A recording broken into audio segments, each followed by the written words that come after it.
মেহুল কোথায় যাচ্ছিস? বাবাই দরবার। মেহুল শোন শোন শোন, দাদা দাদা, তুই আগে ঠাকুরের পায়ে আবির ছো, তারা যেখানে খুশি সেখানে যাও যাও।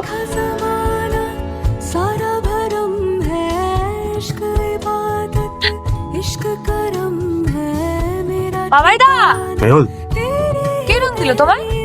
বলছি 2 বছর ধরে ভালোবেসেছি, তুই বুঝতে পারিসনি? তার চোখ বোঝ। সায়ন্তিকা, ওকে যে ভালোবাসি বলতেই পারছিলাম না, কালকে বলাতে হ্যাঁ বলে দিল। তোকে না বলে তুই রাগ করবি। হাই, সারপ্রাইজটা দারুণ দিলে। মিষ্টি দেখতে মেয়েটাকে রং লাগাবো? চোখটা ধুয়ে নিস, জল পড়ছে। ও শুকিয়ে যাবে। তোমরা দুজন খেলো হুড়ি। नजर से खुद को देख ওই দেখ গোমরা মুখ শুধু। এই কি রে, কি হয়েছে? কিছুই হয়েছে, চল ফুচকা খাবি চল। না ভালো লাগছে, সময় খালি। দিদি আমাদের সাথে। দিদি কোথায় যাচ্ছ? আজ খেলবে না? কি খেলবে না?